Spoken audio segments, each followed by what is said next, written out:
মানুষের জীবন বড় বিস্ময়কর, মানুষের জীবন বড় রহস্যময়। আমাদের জীবন সবসময় একই অবস্থায় থেমে থাকে না, ঠিক কিনা বলেন? কখনো সুখ, কখনো দুঃখ, আবার কখনো নিরাপত্তা, আবার কখনো বিপদ বালা মুসিবত। আছে না নাই? পৃথিবীতে এমন কোনো বীর বাহাদুর আছে যে বলতে পারবে আমার জীবনে কোনোদিন বিপদ আসে নাই? আছে কেউ এমন? এমন কেউ গ্যারান্টি দিতে পারবে যে আমার জীবনে কোনোদিন বিপদ বালা মুসিবত কোনো কিছুই আসবে না? দিতে পারবে? পারবে না। তো আল্লাহ রাব্বুল আলামিন আমাদের জীবনকে সুখ এবং দুঃখ এই দুটার সংমিশ্রণে, দুটার মিশেলে বানিয়েছেন। আল্লাহ রাব্বুল আলামিন এই সুখ দুঃখের মালিক। বিপদ বালা মুসিবত সব যার পক্ষ থেকে আসে তিনি হলেন আল্লাহ। তো বলছিলাম মানুষের জীবন রহস্যময়। এই বিপদ, এই সুখ, এই দুঃখ, এই নিরাপত্তা, এই সব কিছু মিলে এই মানুষের জীবন, ঠিক না? তো এই বিপদ মুসিবত এবং সুখ শান্তি সব কিছু কার পক্ষ থেকে আসে? আল্লাহর পক্ষ থেকে। আল্লাহ রাব্বুল আলামিন যদি কাউকে বিপদ দান করেন, কষ্ট দান করেন, তবে তিনি ছাড়া সেই বিপদ থেকে উদ্ধারকারী আর কেউ নেই। আবার আল্লাহ যদি কাউকে কল্যাণ দেওয়ার ইচ্ছা করেন, আল্লাহ যদি চান কাউকে মঙ্গল দিবেন, পৃথিবীর কারো সাধ্য নেই, পৃথিবীর কারো ক্ষমতা সক্ষমতা নেই যে আল্লাহ রাব্বুল আলামিনের এই কল্যাণকে ঠেকিয়ে দিবে, ফিরিয়ে দিবে, ঠিক কিনা? ইউসিবু বিহি মান ইয়াশাউ মিন ইবাদিহি। আল্লাহ রাব্বুল আলামিন তার বান্দাদের মধ্য থেকে যাকে ইচ্ছা তাকে অনুগ্রহ দান করেন। পরম ক্ষমাশীল, অতি দয়াময় যিনি, তিনি কে? আল্লাহ। তাহলে আমরা জানতে পারলাম এই বিপদ বালা কার পক্ষ থেকে আসে? আল্লাহ। বিপদ দুই ধরনের, দুই প্রকার। কত প্রকার বলেন? এক প্রকার বিপদ যা আল্লাহর আযাব হিসাবে আমাদের উপর আসে, আরেক প্রকার বিপদ যেটা আল্লাহ রাব্বুল আলামিনের পক্ষ থেকে আমাদের জন্য মুসিবত হিসাবে আসে। তাহলে এক প্রকার বিপদ আযাব হিসাবে, আরেক প্রকার বিপদ পরীক্ষা হিসাবে। সূরাতুল শূরার 30 নম্বর আয়াতে আল্লাহ তাআলা বলেন, ওয়ামা আসাবাকুম মিন মুসিবাতিন ফাবিমা কাসাবাত আইদিকুম ওয়া ইয়াফু আন কাসীর। তোমাদের প্রতি যে বিপদ মুসিবত আসে তা তোমাদের নিজেদের হাতের কামাই। কাদের হাতের কামাই বলেন? নিজেদের হাতের কামাই। ওয়া ইয়াফু আন কাসীর, পরন্তু তারপরও আল্লাহ তাআলা তোমাদের অনেক কিছুই ছেড়ে দেন, অনেক অপরাধেই তিনি ক্ষমা করে দেন। সুবহানাল্লাহ। আল্লাহ যদি আমাদেরকে প্রতিটা পাপের কারণে ধরতেন, আমাদের কারো পক্ষে সম্ভব ছিল এক কদম সামনে এগিয়ে যাওয়া? বলেন। এই যে এখন যারা বিভিন্ন গুনাহের কাজে লিপ্ত আছে, আল্লাহর ফয়সালা যদি হতো যে সামনে এক কদম সে বাড়াতে পারবে না, তাহলে দাঁড়িয়ে গুনাহ করলে বসার সক্ষমতা থাকতো না, আর বসে গুনাহ করলে দাঁড়ানোর সক্ষমতা থাকতো না, ঠিক কিনা বলেন? আল্লাহ রাব্বুল আলামিন গফুর, পরম ক্ষমাশীল, তিনি তোমাদের অনেক অপরাধকে ক্ষমা করে দেন। সূরাতুর রুমের 41 নম্বর আয়াতে আল্লাহ সুবহানাহু ওয়া তাআলা বলেন, যাহারাল ফাসাদু ফিল বাররি ওয়াল বাহরি বিমা কাসাবাত আইদিন নাসি লিয়ুযীকাহুম বা'দাল্লাযী আমিলু লাআল্লাহুম ইয়ারজিউন। স্থলে জলে বিপর্যয় দেখা দিয়েছে, বিপদ বালা প্রকাশ পেয়েছে মানুষের নিজেদের হাতের কামাইয়ের কারণে, মানুষের নিজেদের কৃতকর্মের কারণে, ঠিক কিনা?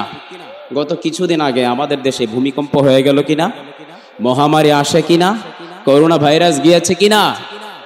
বন্যায় খরাতে ফসল সবকিছু নষ্ট হয়ে যায় কিনা?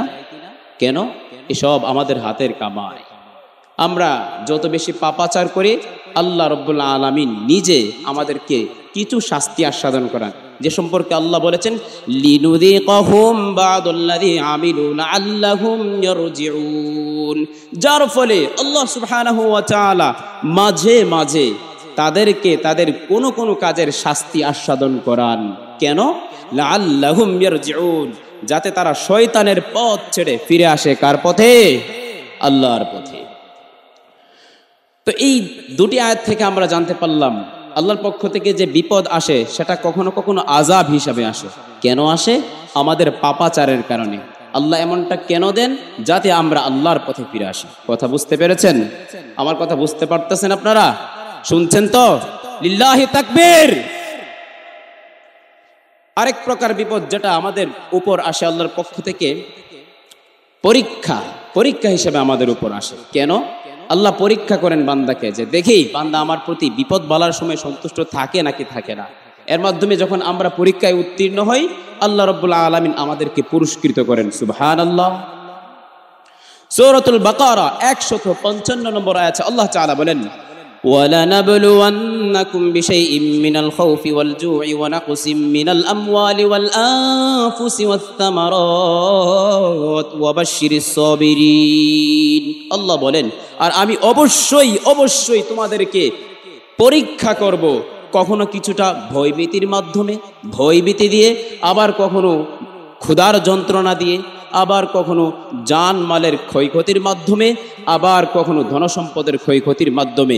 নবী যারা ধৈর্য ধরবে, সবর করবে, আমার প্রতি সন্তুষ্ট থাকবে, আপনি তাদেরকে সুসংবাদ দিন। সুবহানাল্লাহ।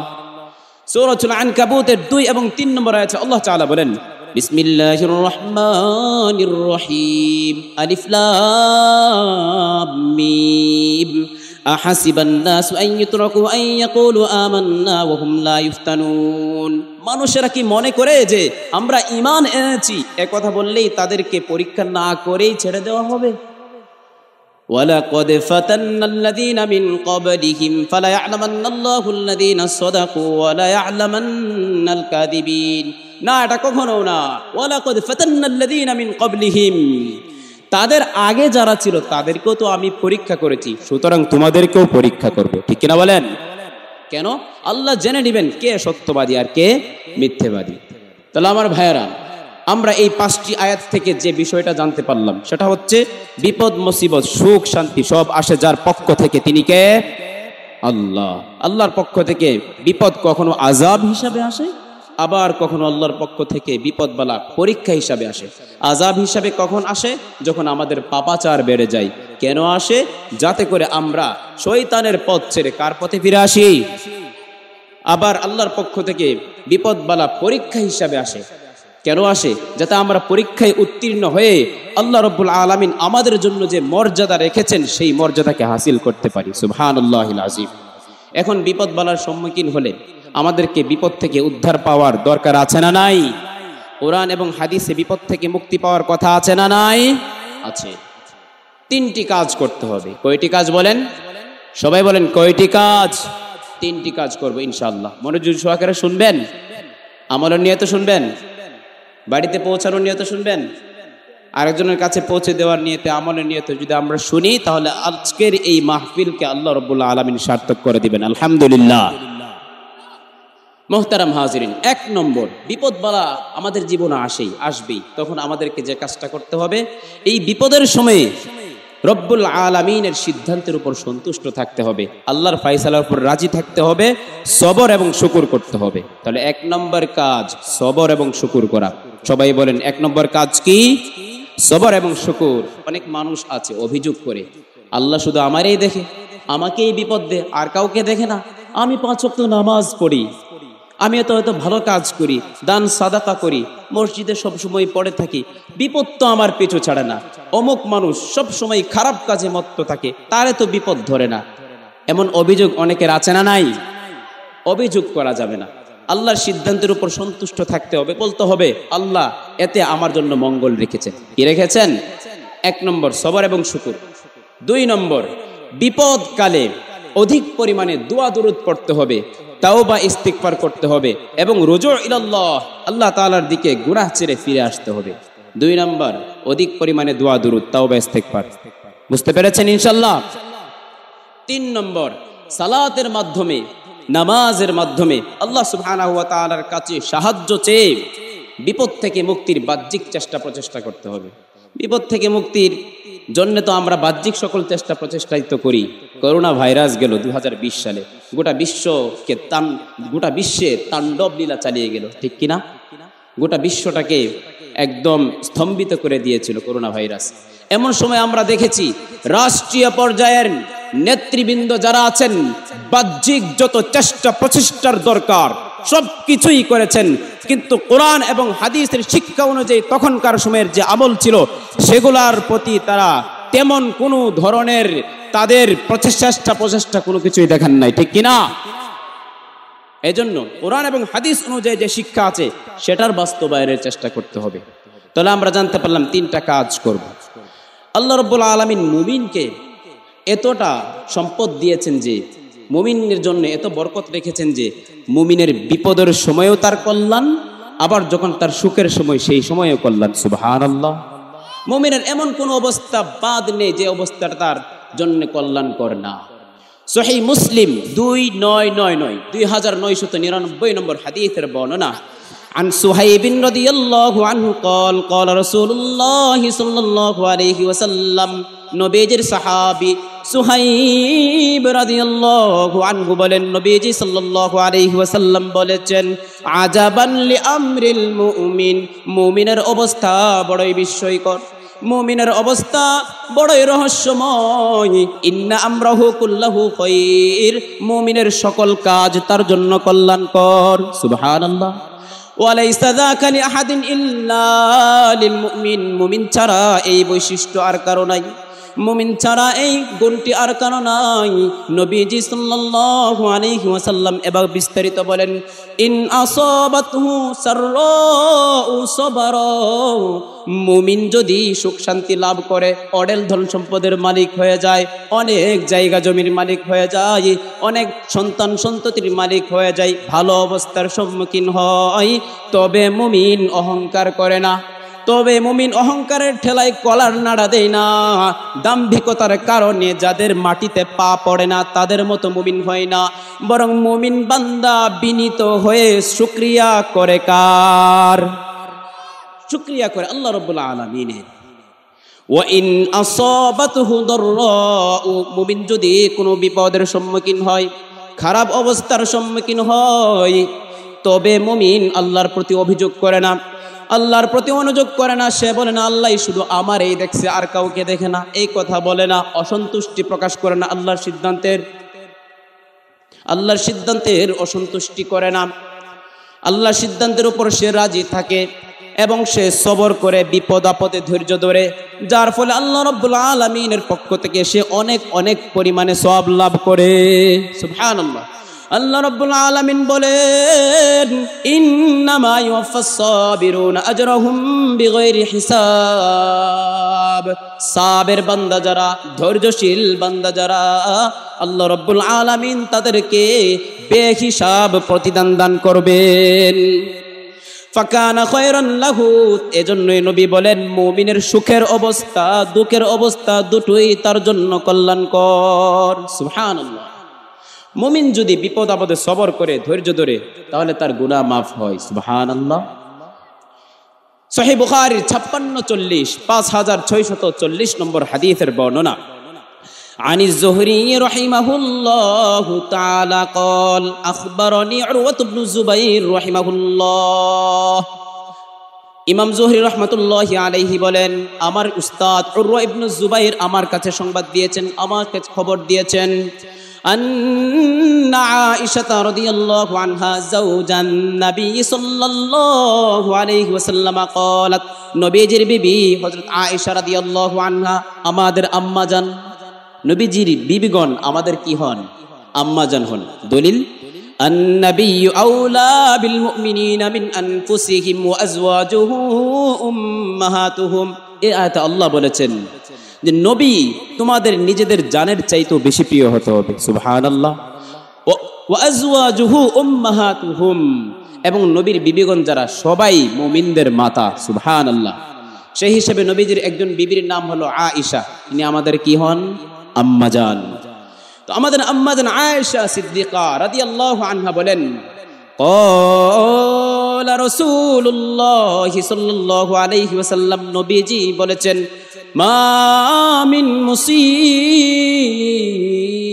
তুসিবুল মুসলিমা ইল্লা কাফফারাল্লাহু বিহা আনহু, মুমিনের উপর যে বিপদ বালা আসে, মুমিনের উপর যে মুসিবত আসে, এর মাধ্যমে আল্লাহ রাব্বুল আলামিন মুমিন বান্দার জীবনের অপরাধ দূর করে দেন। বিপদ যতই বড়ই হোক কিংবা যতই ছোটই হোক, নবী বলেন, হাত্তা শাওকাতি ইউশাকুহা, মুমিন বান্দার গায়ে যে কাঁটা বিধে কাঁটা, মুমিন বান্দার পায়ে যে কাঁটা ফুটে কাঁটা, এর কারণেও আল্লাহ রাব্বুল আলামিন মুমিন বান্দার গুনাহ ক্ষমা করে দেন। সুবহানাল্লাহ।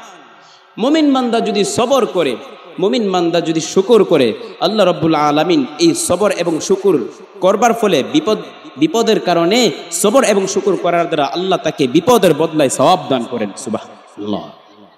এবং সে যেটা হারিয়েছে বিপদের কারণে, আল্লাহ রাব্বুল আলামিন তার চাইতে উত্তম জিনিসটা হয়তো দুনিয়াতে অথবা আখিরাতে তাকে দান করেন। সুবহানাল্লাহ। সহিহ মুসলিম 918 নম্বর হাদিসের বর্ণনা।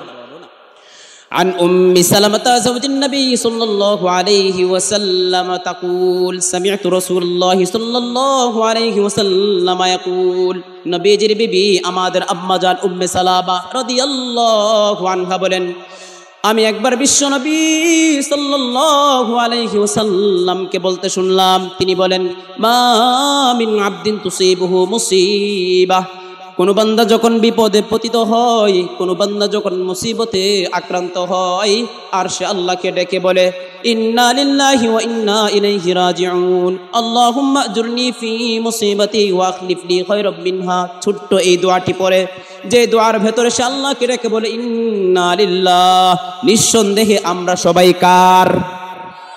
আমরা সবাই এসেছি কার তরফ থেকে? আবার ফিরে যাব কার কাছে? আল্লাহুম্মা আজুরনি ফি মুসিবাতি, আল্লাহ বিপদের বদলাই তুমি আমাকে সওয়াব দান করো, সওয়াব, ওয়া আখলিফ লি খায়রাম মিনহা, এবং আমি যেটা হারিয়েছি তার চাইতে উত্তম জিনিসটা দান করো। এই ছোট্ট দোয়াতে বান্দা যখন বিপদে পতিত হয়ে আল্লাহর কাছে এই দোয়াটা করে, আল্লাহর নবী বলেন, ইল্লা আজরাহুল্লাহু ফি মুসিবাতিহি, আল্লাহ রাব্বুল আলামিন ওই বান্দাকে বিপদের বদলায় সওয়াব দান করেন। ওয়া আখলাফা লাহু খায়রাম মিনহা, উত্তম জিনিসটা তাকে দান করেন। উম্মে সালামা রাদিয়াল্লাহু আনহা এবার নিজের জীবনের কাহিনী বলছেন। তার আগের স্বামীর নাম ছিল আবু সালামা। আগের স্বামীর নাম কি ছিল? আবু সালামা। তিনি বলছেন, ফালাম্মা তুফিয়া আবু সালামা, আমার আগের স্বামী আবু সালামা যখন ইন্তেকাল করলেন, আমি একা হয়ে গেলাম। কুলতু কামা আমারনি রাসূলুল্লাহ সাল্লাল্লাহু আলাইহি ওয়াসাল্লাম, আমি বিশ্বনবী সাল্লাল্লাহু আলাইহি ওয়াসাল্লাম এর শিক্ষা অনুযায়ী এই দোয়াটা পাঠ করলাম। কি কুদরত, কি বরকত, কি কারিশমা! ফাআখলাফাল্লাহু লি খায়রাম মিনহু রাসূলুল্লাহ সাল্লাল্লাহু আলাইহি ওয়াসাল্লাম, আল্লাহ রাব্বুল আলামিন আমার স্বামীর মৃত্যুর কারণে আল্লাহ রাব্বুল আলামিন দু জাহানের সরদার আকায়ে নামদার মুহাম্মাদুর রাসূলুল্লাহ সাল্লাল্লাহু আলাইহি ওয়াসাল্লামের বিবি হওয়ার, স্ত্রী হওয়ার মহা সৌভাগ্য আমাকে দান করলেন। সুবহানাল্লাহ। বিপদের কারণে উত্তম জিনিসটা পেলেন কিনা বলেন? নবীর চাইতে উত্তম কোন স্বামী এই পৃথিবীতে আর কেউ হতে পারে? পারে না। তিনি নবীজির স্ত্রী হয়ে গেলেন। সুবহানাল্লাহ। আমাদের অনেক মা এবং বোনেরা আছেন, অনেক ভাইরা আছেন যাদের সন্তান ইন্তেকাল করে ছোট বয়সে। আছে না নাই? আছে। এখানে কার কার সন্তান ছোট বয়সে ইন্তেকাল করেছে? কার কার সন্তান? হাত তোলেন ইনশাআল্লাহ। আপনাদের জন্য একটা হাদিস, যে হাদিসে নবীজি আপনাদের বরকতের কথা বলেছেন। মাশাআল্লাহ, অনেকেই আছেন, শুনুন। অনেক চেষ্টা প্রচেষ্টার পরে, মেহনতের পরে একটি সন্তান, ফুটফুটে সন্তান, যে সবার মনে আনন্দের জোয়ার বইয়ে দিয়ে, হৃদয়ে আনন্দের হিল্লুল বইয়ে দিয়ে পৃথিবীতে এলো। সবার মুখে হাসি, আনন্দ। কিছুক্ষণ যেতে না যেতেই সবার মুখে কান্নার রোল। এমন হয় কি হয় না? কারণ সন্তানটা দুনিয়া থেকে বিদায় নিয়ে নিয়েছে। আপনারা শুনুন, মায়েরা বোনেরা যারা আছেন, আপনারাও শুনুন। ব্যথা পাবেন না, ধৈর্য ধরবেন, ধৈর্য ধরবেন, আল্লাহ সিদ্ধান্তের উপর সন্তুষ্ট থাকবেন, আর যে কাজগুলো হাদিসে নবীজি বলেছেন সেটা করবেন। জামিউত তিরমিজি 1021 নম্বর হাদিসের বর্ণনা। আন আবি মুসা আল-আশআরী রাদিয়াল্লাহু তাআলা আনহু قال قال النبي صلى الله عليه وسلم, নবীজির সাহাবী আবু মুসা আশআরী রাদিয়াল্লাহু আনহু থেকে বর্ণিত, তিনি বলেন, নবীজি সাল্লাল্লাহু আলাইহি ওয়াসাল্লাম বলেছেন, ইযা মাতা ওয়ালাদুল আবদি, যখন কোন বান্দার কোন সন্তান মারা যায়, ক্বালাল্লাহু লিমালাইকাতিহি, আল্লাহ রাব্বুল আলামিন মৃত্যুর দায়িত্বপ্রাপ্ত ফেরেশতাদেরকে ডেকে ডেকে জিজ্ঞাসা করে বলেন, কবাজতুম ওয়ালাদ আবদি, তোমরা কি আমার অমুক বান্দার সন্তানের জানকে কবজ করে নিয়েছো? ফায়াকুলুনা নাআম, ফেরেশতারা আল্লাহকে বলো, আল্লাহ আমরা আপনার অমুক বান্দার সন্তানের জান কবজ করে নিয়েছি। আল্লাহ আবার জিজ্ঞাসা করে বলেন, কবাজতুম সামারাতা ফুআদিহি, তোমরা কি তার কলিজার টুকরাকে কেড়ে নিয়েছো? প্রত্যেক সন্তান তার বাবা মায়ের জন্য কি হন বলেন? কলিজার টুকরা। কলিজার টুকরা কি এর টুকরা? কলিজার টুকরা হয়, বুকের মানিক হয়, রতন হয়। তো আল্লাহ জিজ্ঞাসা করেন, তোমরা কি ওই বান্দার কলিজার টুকরাটাকে কেড়ে নিয়েছো, তার জান কবজ করে ফেলেছো? ফায়াকুলুনা নাআম, তারা বলে জি হ্যাঁ আল্লাহ, আমরা আপনার অমুক বান্দার অমুক বান্দির কলিজার টুকরা বুকের মানিকটাকে কেড়ে নিয়েছি। আল্লাহ রাব্বুল আলামিন ফেরেশতাদেরকে জিজ্ঞাসা করে বলেন, মাযা ক্বালা আবদি, আমার বান্দা তখন কি বলেছে? আল্লাহ জিজ্ঞাসা করেন। ফায়াকুলুন, ফেরেশতারা তখন চমৎকার এক জবাব দেই, আল্লাহ আপনার এই বান্দা বড় মহৎ বান্দা, আপনার এই বান্দা বড় ধৈর্যশীল বান্দা, সাবের বান্দা, আপনার পক্ষ থেকে তার উপর এই যে বিপদ এলো, এই বিপদে আপনার প্রতি তার কোনো অভিযোগ নাই, আপনার প্রতি তার কোনো ধরনের অনুযোগ নাই, বরঞ্চ এই বিপদের মুহূর্তেও আপনার সিদ্ধান্তে সে রাজি থেকেছে এবং সে আপনার নামে প্রশংসা করেছে। সুবহানাল্লাহ। এক নম্বর কাজ প্রশংসা করা। ওই বান্দা আল্লাহ বলেছে, সন্তান দিয়েছিলেন আল্লাহ, নিয়েও গিয়েছেন আল্লাহ, আলহামদুলিল্লাহ।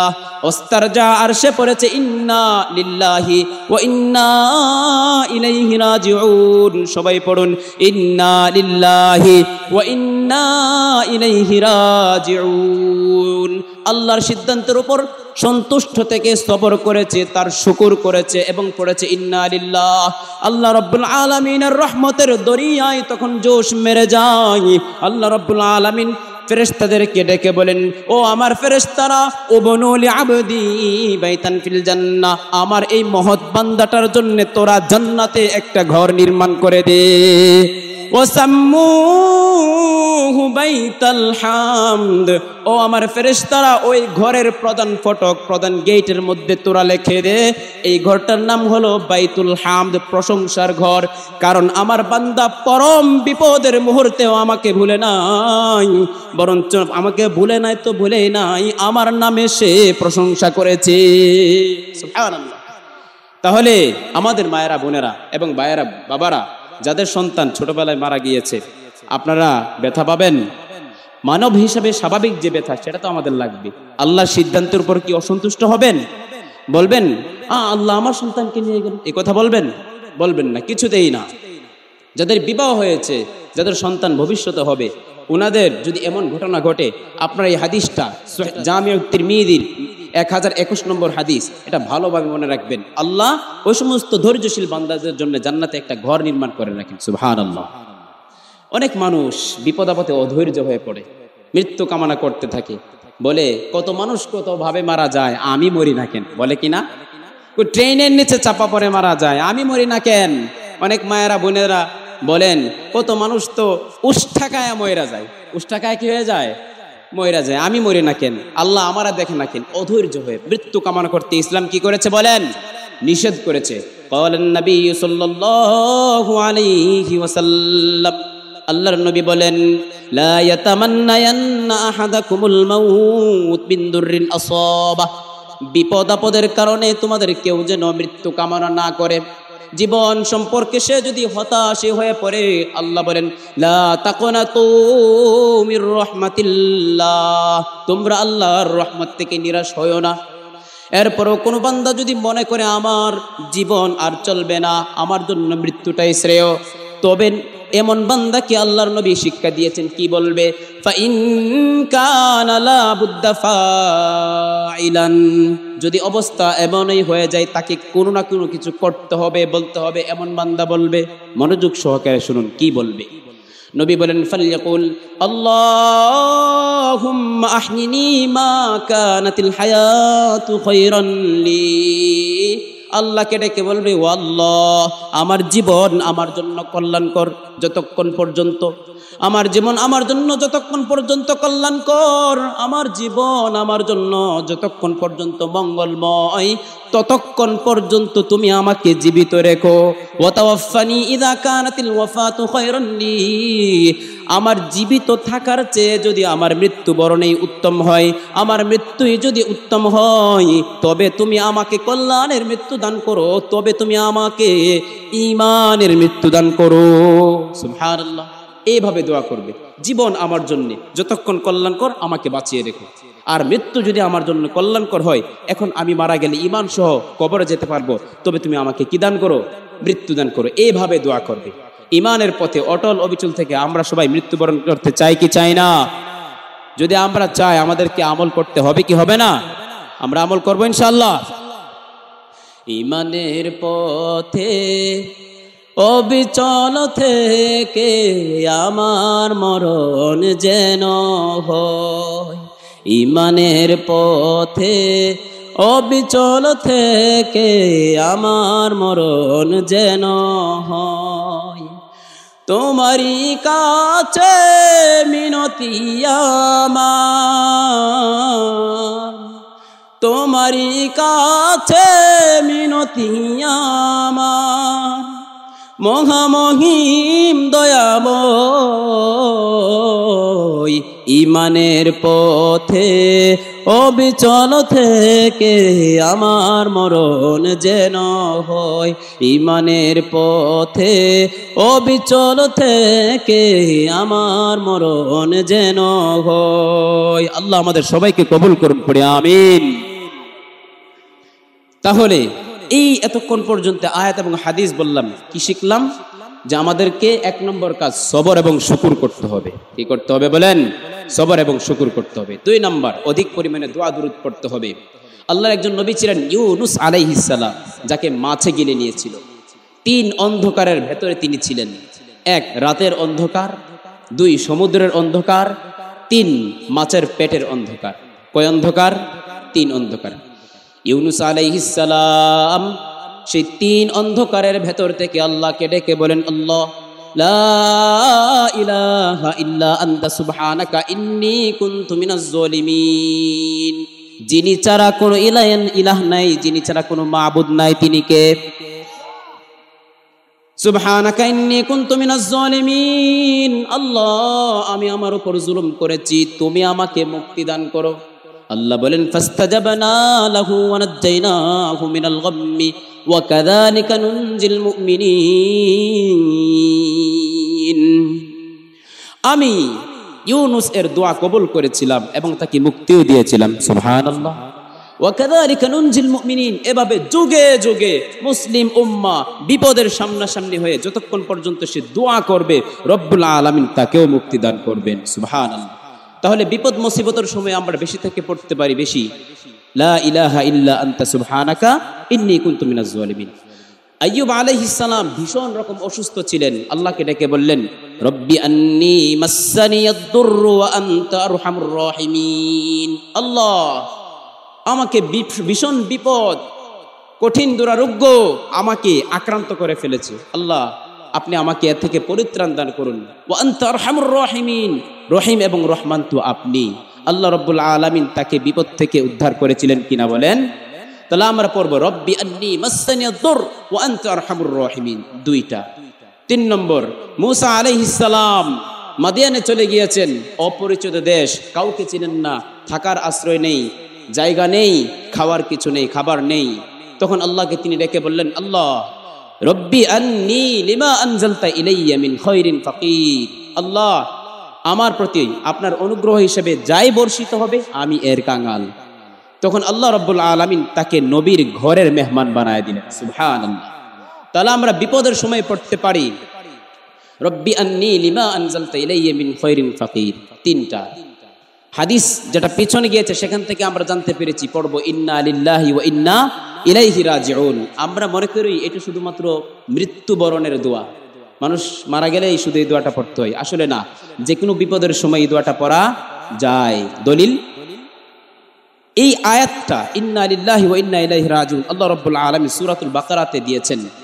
এটা ধৈর্যশীল বান্দাদের গুণ হিসেবে আল্লাহ উল্লেখ করেছেন। তারপর আল্লাহ বলেন আল্লাযীনা ইযা আসাবাতহুম মুসিবাহ, ধৈর্যশীল বান্দারা যখন কোনো ধরনের বিপদের সম্মুখীন হয় তখন তারা বলে ইন্না লিল্লাহি ওয়া ইন্না ইলাইহি রাজিউন, আমরা সবাই এসেছি আল্লাহর তরফ থেকে, ফিরে যাব কার কাছে? তাহলে এখানে আছে যে শুধুমাত্র মৃত্যুবরণ করলেই মানুষ এই দোয়াটা পড়বে? মৃত্যুবরণ এটা অন্যতম একটা বিপদ। আপনার সন্তান মারা গিয়েছেন ছোটবেলাতে, বিপদ, এ সময় পড়বে। অন্যান্য যে কোনো বিপদের সময় সেটা পড়া যায়। এর সঙ্গে আরো একটু যোগ করবে, যেটা উম্মে সালামার হাদিস থেকে আমরা শুনলাম, আল্লাহুম্মা আজুরনি ফি মুসিবাতি ওয়া আখলিফনি খায়রাম মিনহা। তো 3 থেকে 4টা দোয়ার কথা বললাম, আরো অনেক দোয়া আছে, আপনারা জানবেন, শিখবেন ইনশাআল্লাহ।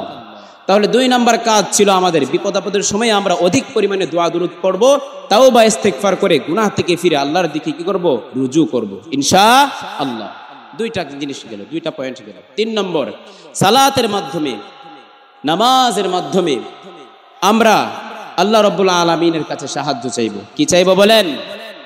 সূরাতুল বাকারা 153 নম্বর আয়াত। আপনারা শুনতেছেন আমার কথা?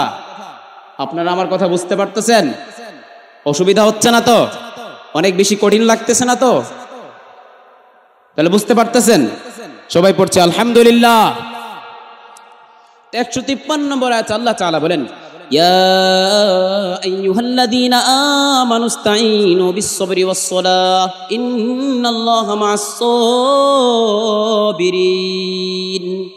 হে ঈমানদারগণ, হে মুমিনগণ, বিপদ আপদের সময়ে সবর তথা ধৈর্য, সালাত তথা নামাজের মাধ্যমে সাহায্য চাইবে। কার কাছে সাহায্য চাইব? আল্লাহর কাছে। ইন্নাল্লাহা মা'আস-সাবিরিন, ধৈর্যশীল বান্দা যারা, তাদের সঙ্গে আছেন কে? আল্লাহ। সুনানে আবু দাউদ নামে হাদিসের একটি বিখ্যাত গ্রন্থ আছে, সেই হাদিসের কিতাবের 1319 নম্বর হাদিস, 1319 নম্বর হাদিসের বর্ণনা, কানান নবী সাল্লাল্লাহু আলাইহি ওয়াসাল্লাম ইযা হাযাবাহু আমরুন সাল্লা, নবীজির একজন সাহাবী ছিলেন হুযায়ফা, তিনি বলেন আন হুযায়ফা রাদিয়াল্লাহু আনহু কানান নবী সাল্লাল্লাহু আলাইহি ওয়াসাল্লাম ইযা হাযাবাহু আমরুন সাল্লা, আল্লাহর নবী সাল্লাল্লাহু আলাইহি ওয়াসাল্লাম যখন কোনো কঠিন অবস্থার সম্মুখীন হতেন, নবীজি সাল্লাল্লাহু আলাইহি ওয়াসাল্লাম যখন বিপদ বালার সম্মুখীন হতেন, তখন তৎক্ষণাৎ আল্লাহর নবী সালাতে দাঁড়িয়ে যেতেন, নামাজে দাঁড়িয়ে যেতেন। সুবহানাল্লাহ। আল্লাহ আদেশ করেছেন সবর এবং সালাতের মাধ্যমে সাহায্য চাওয়ার জন্য, নবী সেটা পালন করে দেখিয়ে গেছেন, উম্মতকে শিক্ষা দিয়েছেন বিপদের সম্মুখীন হলেই সালাতে দাঁড়িয়ে সাহায্য চাইবে কার কাছে? আল্লাহর কাছে। এজন্য আমি বলে থাকি, যা ভাইয়েরা, জায়নামাজের সঙ্গে হৃদ্যতার সম্পর্ক গড়ে তুলুন, ভালোবাসার সম্পর্ক গড়ে তুলুন। যখনই বিপদ আসবে, মুসিবত আসবে, তাৎক্ষণিক জায়নামাজে দাঁড়িয়ে যান, নামাজ আদায় করুন, আল্লাহ রাব্বুল আলামিনকে ডেকে ডেকে বলুন, আল্লাহ আমি তো বিপদে পড়ে গেছি, তুমি ছাড়া কেউ নেই যে আমাকে মুক্তি দেবে, তুমি ছাড়া আমার কোনো এমন মাবুদ নেই যার কাছে আমি গিয়ে আমার মুক্তি চাইব, তুমি ছাড়া তো এমন আর কেউ নেই। আল্লাহ আমি পাপী, আমি মেনেছি, আমার অপরাধের কারণে আমার উপর বিপদ পতিত হয়েছে, কিন্তু এমন কোনো দরবার তো নেই যেখানে গিয়ে আমি মুক্তি পাবো। আছে এমন কোনো দরবার? নাই। আল্লাহকে ডেকে বলবেন, আল্লাহকে বলবেন, আল্লাহ আমি তোমাকে ভীষণ ভালোবাসি, আমি তোমাকে অনেক ভালোবাসি, কিন্তু শয়তান এবং আমার নফস তোমার আর আমার মাঝখানে দেয়াল তৈরি করে দেয়, আড়াল তৈরি করে দেয়, যার কারণে আমি তোমার ভালোবাসা থেকে বিচ্ছিন্ন হয়ে পড়ি। আল্লাহ আমি তোমার কাছে ভালোবাসা চাই। নবীজি দোয়া পড়তেন, আল্লাহুম্মা ইন্নী আসআলুকা হুব্বাকা, আল্লাহ আমি তোমার ভালোবাসা চাই, ওয়া হুব্বা মান ইউহিব্বুকা, যারা তোমাকে ভালোবাসে তাদের ভালোবাসা চাই, ওয়াল আমাল আল্লাযী ইউবাল্লিগুনি হুব্বাকা, যে আমল আমাকে তোমার ভালোবাসা পর্যন্ত পৌঁছে দেবে এমন আমলের তৌফিক চাই। আল্লাহুম্মা জাআল হুব্বাকা আহাব্বা ইলাইয়া মিন নাফসি ওয়া আহলি ওয়া মিনাল মাইল বারিদি, আল্লাহ আমার দিলে তোমার ভালোবাসাকে এত বেশি পরিমাণে প্রিয় বানিয়ে দাও যে আমার কাছে আমার জীবন যতটা প্রিয়, আমার সন্তান সন্ততি যতটা প্রিয়, আমার পরিবার যতটা প্রিয়, ঠান্ডা পানি যতটা প্রিয়, তার চাইতেও আমার দিলে তোমার ভালোবাসাকে বেশি প্রিয় বানিয়ে দাও। সুবহানাল্লাহ। এজন্য আল্লাহকে ডেকে বলবেন, আল্লাহ আমি তোমাকে ভীষণ ভালোবাসি। আল্লাহ উত্তপ্ত মরুভূমিতে আগুন ঝরা রোদে পাজর ভাঙা পিপাসাকাতর মুসাফিরের কাছে শীতল শরবত, ঠান্ডা পানি যতটা না প্রিয়, তার চাইতেও আমার দিলে তোমার ভালোবাসাকে বেশি প্রিয় বানিয়ে দাও। সুবহানাল্লাহ। পারবো ইনশাআল্লাহ?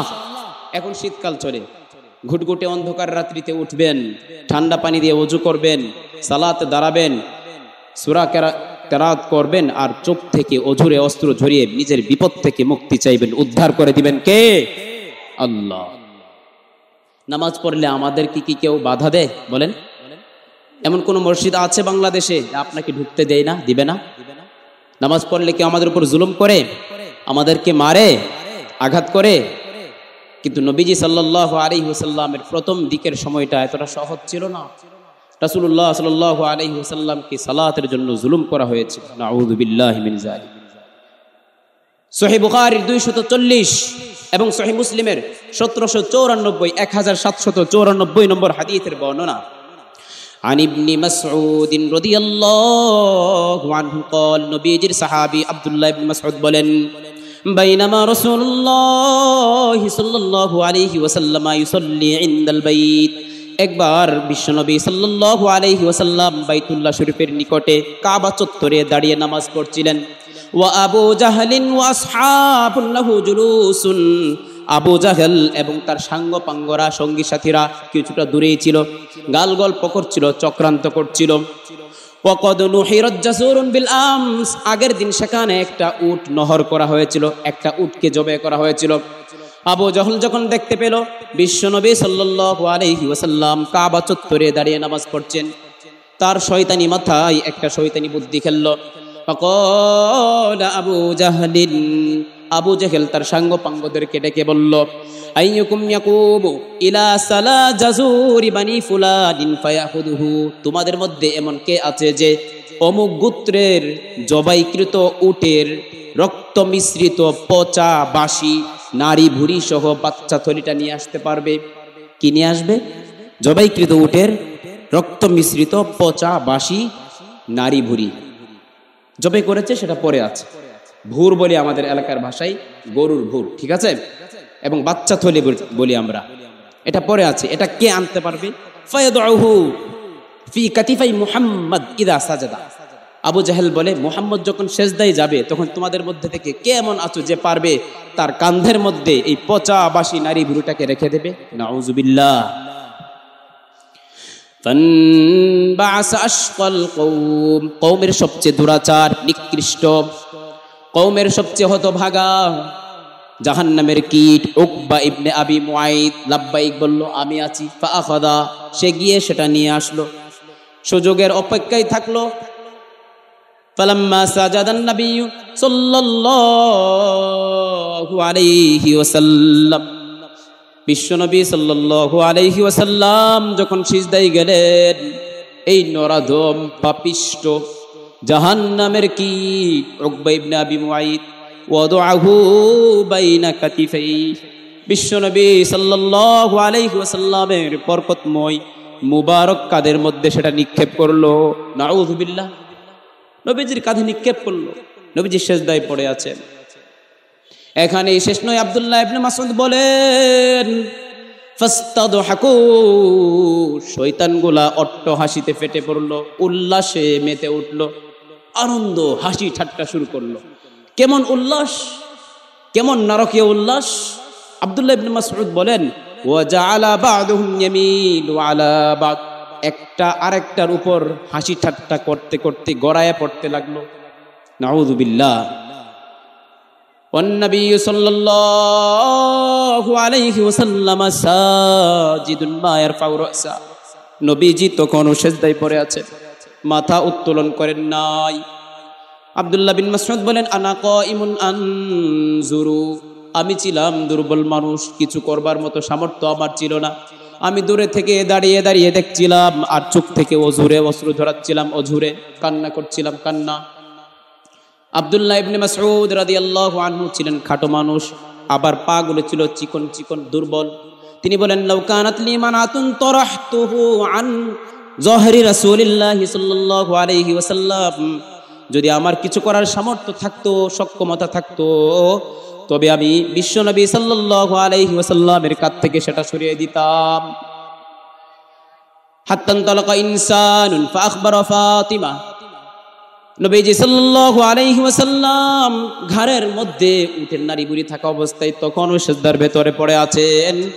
এমন সময় এক ব্যক্তি দৌড়ায় গেল নবীজির কন্যা ফাতেমা রাদিয়াল্লাহু আনহাকে গিয়ে বলল, ফাজাআত, তিনি দৌড়াইয়া চলে আসলেন। ফাতারাহাতহু আনহু, তিনি এসে নিজের কাঁধ নবীজির কাঁধ থেকে সেটা সরিয়ে দিলেন। এরপরে ফাকবালাত আলাইহিম তাসমিহুম, ওদের সামনে গিয়ে ওদেরকে কঠিন ভাষায় কড়া কড়া ভাষায় কিছু কথা বললেন।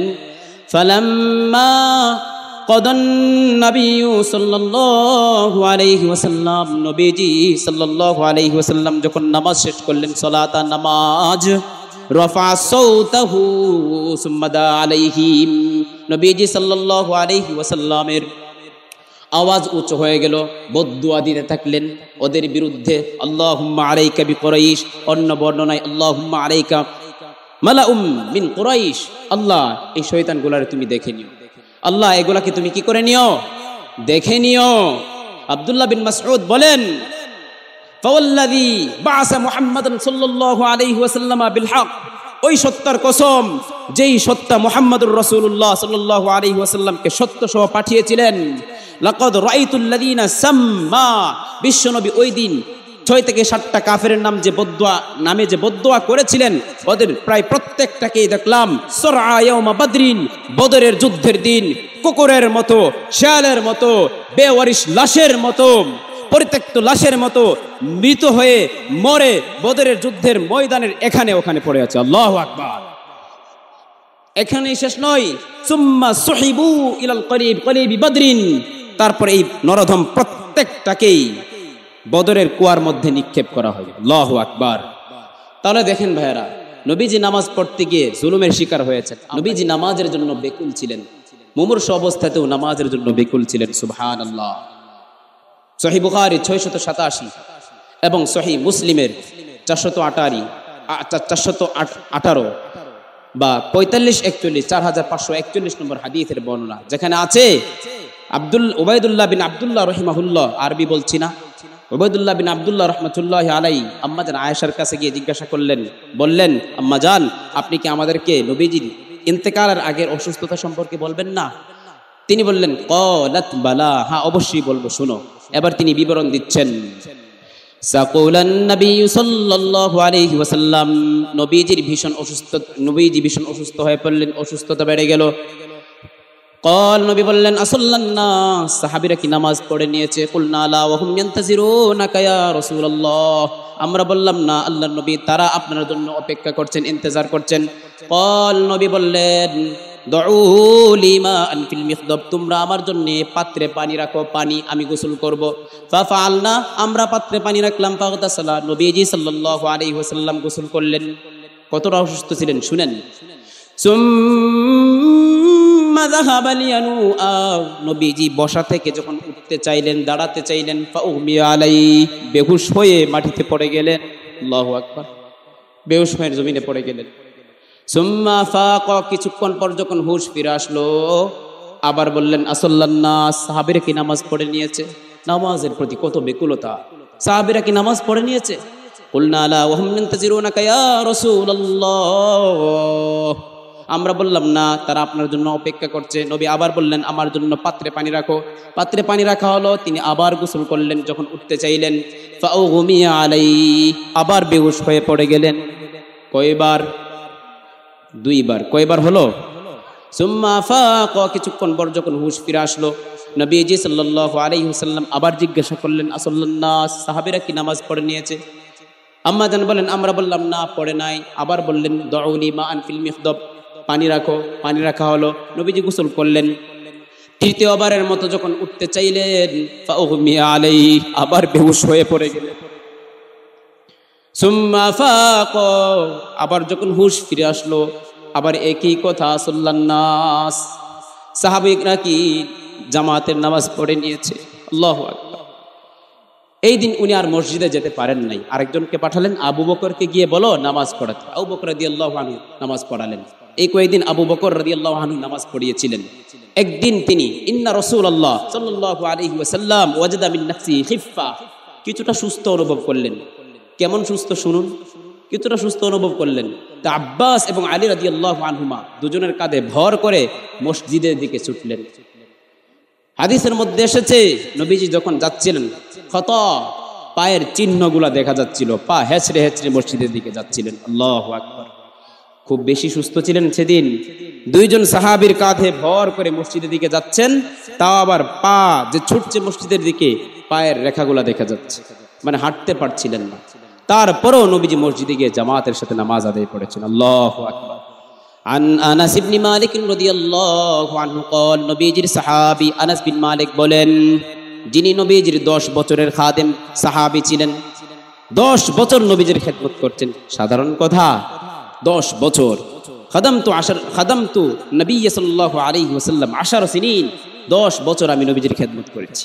ওই সাহাবী ইন্তেকালের আগ মুহূর্তে নবীজির পাশে ছিলেন। তিনি বলছেন, কানাত আম্মাতু ওয়াসিয়াতি রাসূলিল্লাহি সাল্লাল্লাহু আলাইহি ওয়াসাল্লাম হিনা হাদরাতুল ওয়াফাত ওয়া হুয়া ইগরগিরু বিনাফসি।